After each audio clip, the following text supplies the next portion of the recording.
Hello everyone, welcome. This is Cynthia Miller from Tangerine Sky Art Studio, and it's a little cloudy today, but it's still quite beautiful. It's really nice to see the water and the mountains and the clouds moving. Today we're going to paint what I call Beauty in Rust. It's a nice little bouquet, summer bouquet, in an old kettle that has gone rusty, one of those old blue kettles. So here's the colors. Maybe just pause the video if you like and get out your colors. These are just my favorites. You can use your own yellows, your own greens, and that sort of thing. But I went through a very short video that I posted earlier about how I did the water on the back of the paper. And so it is pretty much adhered to my particle board backing. And so it's wet.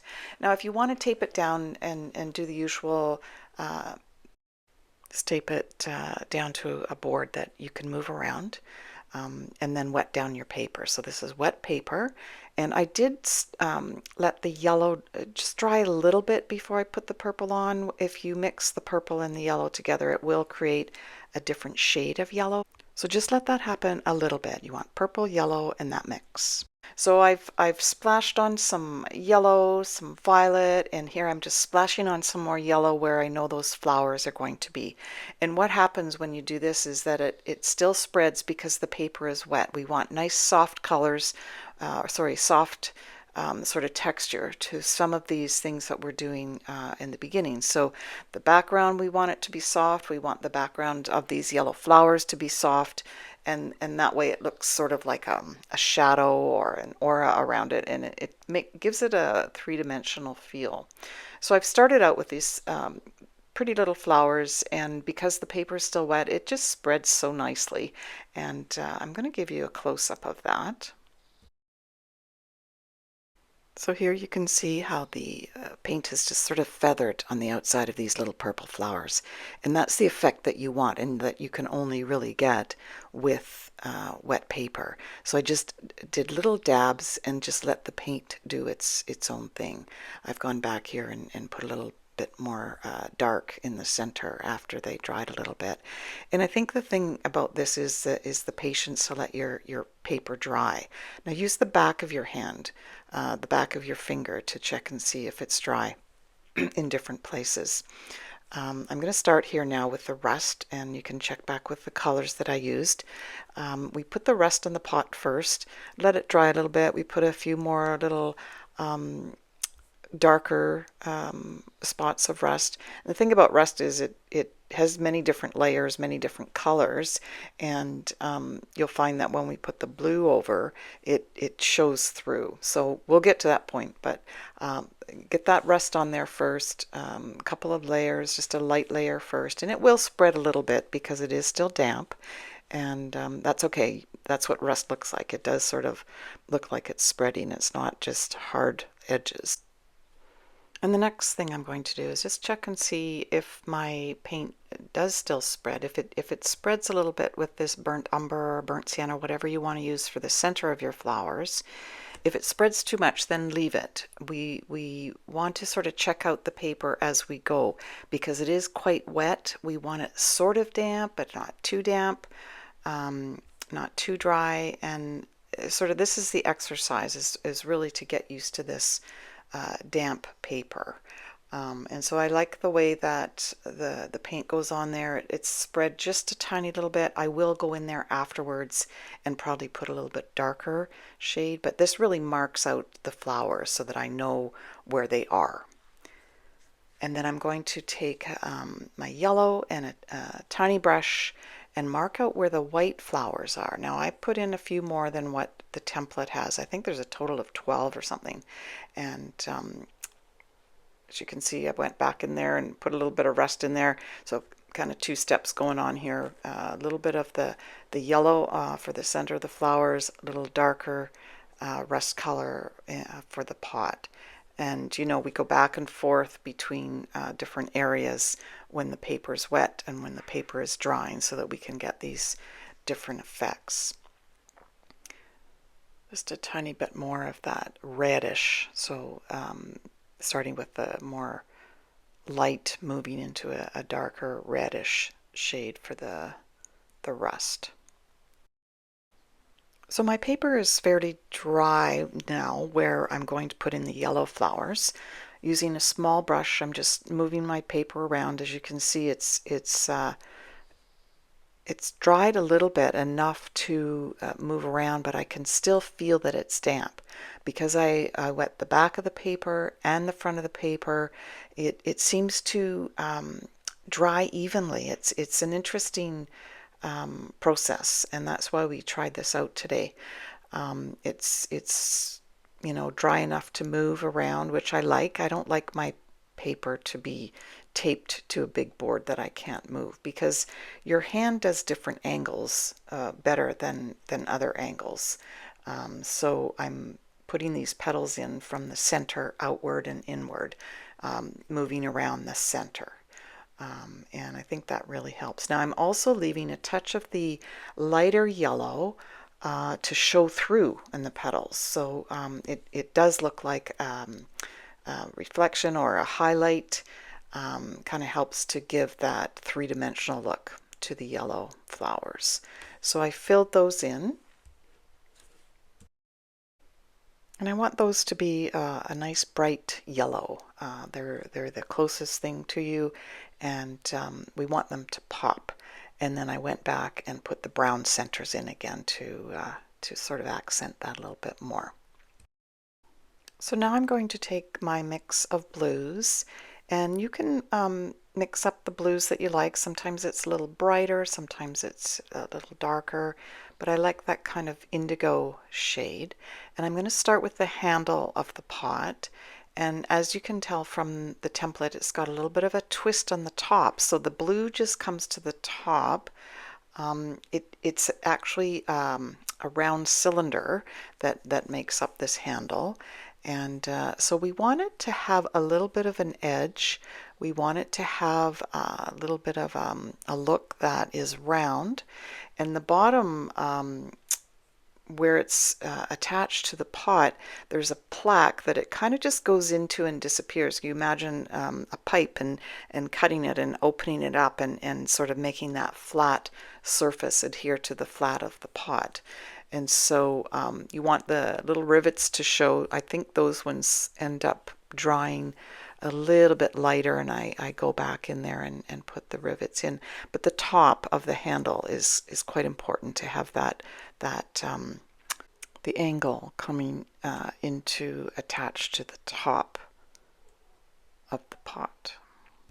So I decided to paint the underside of the handle in the rust color to sort of show that curve of the handle is at the right angle there. Just outlining the pot now and applying the blue. Now remember, the rust is already painted on there. The blue is the glaze over top of it, but you can also go back in and put a little bit more rust on top of the blue. So it's these different layers of rust and blue that make up the pot. So I'm starting at the bottom where I think it's darker, and in the center here it's going to be lighter. And I believe under the handle it would probably be darker. There's probably a little bit more rust on the bottom as well. Just sort of the way that things fall with gravity. Probably the water settled more. And just filling in all those different areas with my nice full brush. And I know it's sort of a different feeling to do a glaze because you're covering things up, but what happens is you find that right tone of the blue, and you can see when you stand back it starts to look like a rusty old pot. It doesn't really look like too much now, but in time it will start to come together for you. So just yeah, work through the blue, put it on where you think it's going to be a little darker, leaving the center a little lighter. I left the spout until it was all dry there and I had everything done.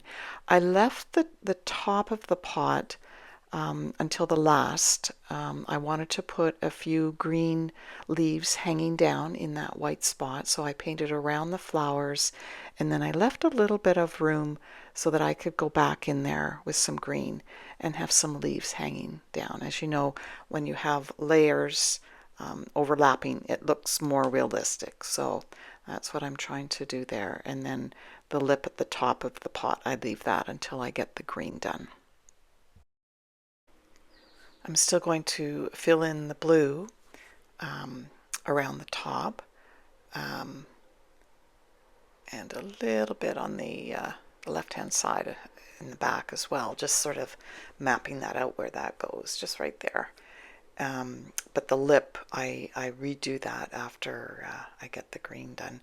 Now, what I was trying to do was put enough blue on the pot for the color that I wanted, but I also wanted the handle to stand out a little bit more.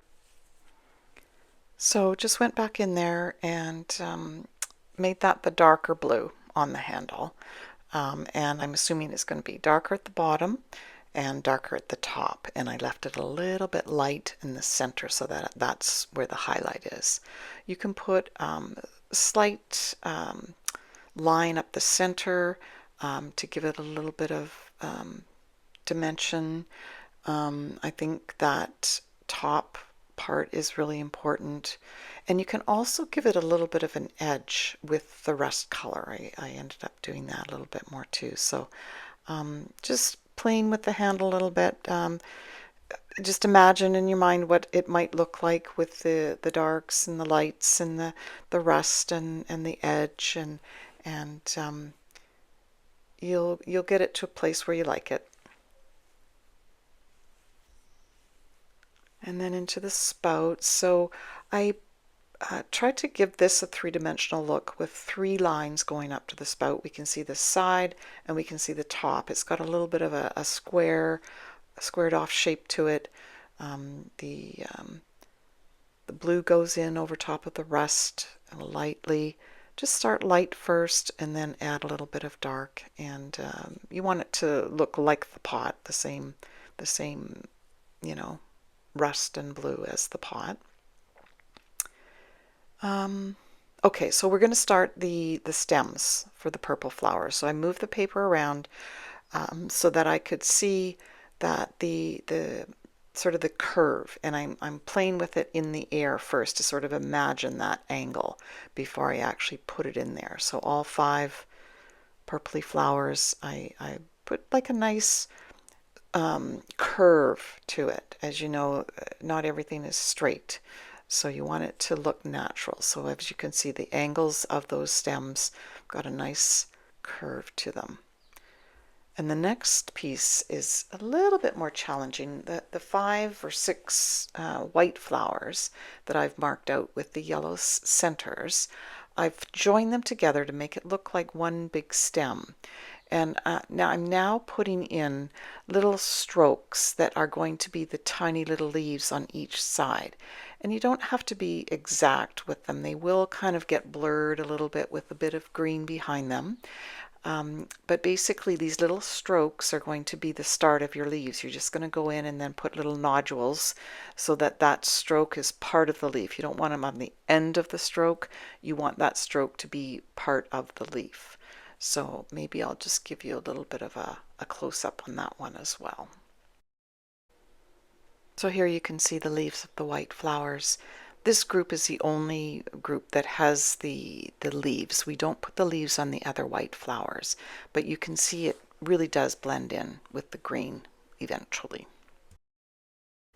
And so now we're going to do our greenery, a few leaves hanging over the top of the pot, and a few just in the bottom there. But basically we're going to get started with the leaves of the purple flowers. So I'm just going to take my tiny brush. I'm going to make sure that there's green holding the flower, and then I'm just going to fill in with little dabs down the stem, just making it look like there's sort of leaves that kind of blend together. They're not individual. And that's the thing that we want to do here, is just create some green behind the flowers. I'm actually painting in some leaves behind the yellow flowers now, and just putting in, generic shapes of leaves. I think most of the greenery that we're going to do is fill in, but we want a few shapes of leaves to tell the eye that yes, these are leaves. It's greenery, and same with behind the purple flowers is just filling in the green. And I left quite a bit of that background light showing through the leaves, which I kind of like. They don't have big leaves, but I do go through and make it look like there's grass coming out of the back, and we do some sprinkles at the end. So it really does, you want that full look of a bouquet. So just imagine a bouquet. It's quite dense where it meets the pot, and then as it, the eye can see that it gets lighter as it goes out, and it's just like a spray of color and less dense at the top. So filling in around the bottom there is where the darker greens are going to be. So we'll just keep filling in the green. I'm going to put a few leaves hanging out on the right here.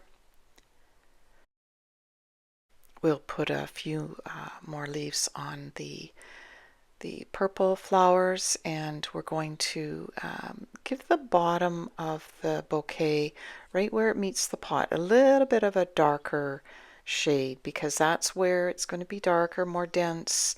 You want that look that it goes into the pot.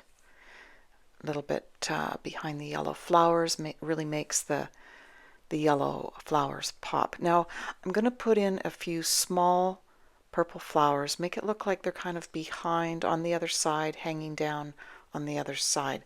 And I'm just sort of filling in that space. I'm standing back looking at it. Where do I want to put those three spots? So just have a look at your own design, how the white flowers came together, and then I'm going to just give them a little bit of a light green stem and some leaves, the same as I did the big ones. And so that's going to fill in a little bit as well. And then I'm just going to continue to go in there and give it a nice round look with my greenery. And you'll see that that really helps to fill things in when you start to just you do those other purple flowers. You put a little bit more dense darker tones in the bottom of the bouquet, and you can sort of just be intuitive. Does it look like it needs a little dark here? Does it look like it needs to be a little lighter here?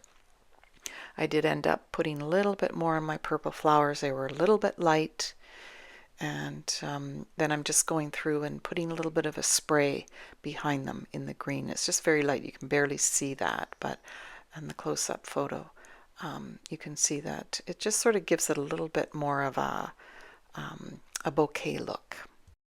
And there's the close-up there. You can see the spray and the evenness. Now I'm just going to put a little bit more dense, darker green on the bottom of the bouquet and behind the yellow flowers. And I think that this really helps to pop out those yellow flowers.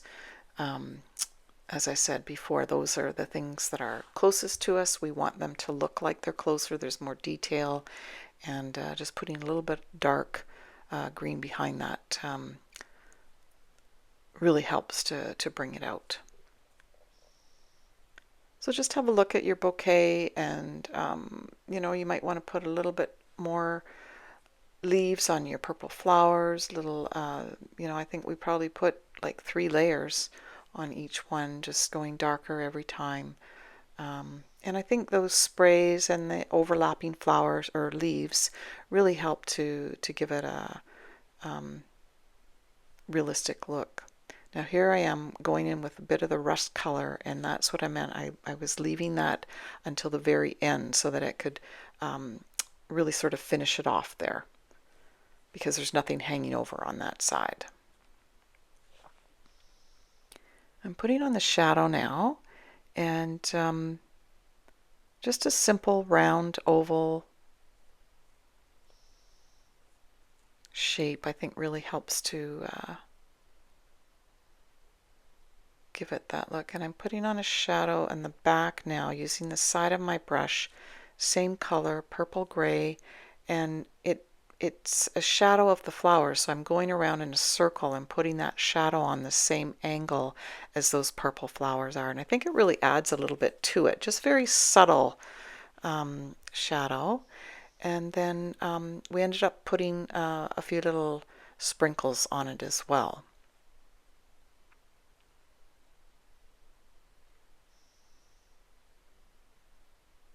So this is the last thing you're going to do. This is the white gouache that you're going to use on the tiny little white flowers. And you want to make it so that they really pop as well.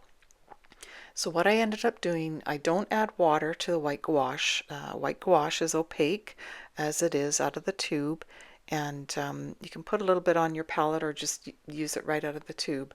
But each little petal, you want it to be there's a little bit of texture to it. And of the 12 flowers, I think 3 or 4 of them, I only put 3 petals on. And so it makes it look like they're the side view. Okay, so it just sort of adds a little bit more interest. So try to do that as well.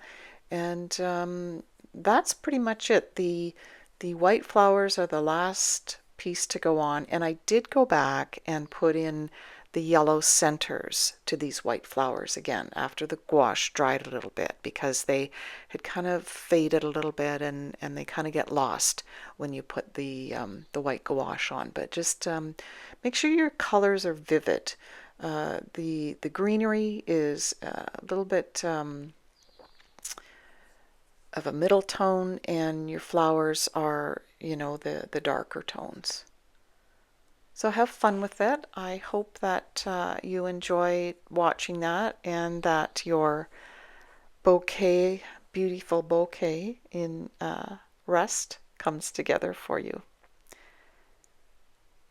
I really like doing this one. At first I wasn't quite sure about it, but this is, I think, the second one. The third one I like better, and that's what the one that I've been showcasing here is the afternoon class that we did. Finally got the proportions right for the flowers, and yeah, I quite like the way this turned out. So I hope you like yours too. And if you care to join us for a live class, this is basically what we do. Pretty much stick to the flower scene all summer, but we add a bit of variety as well. Thanks so much for watching.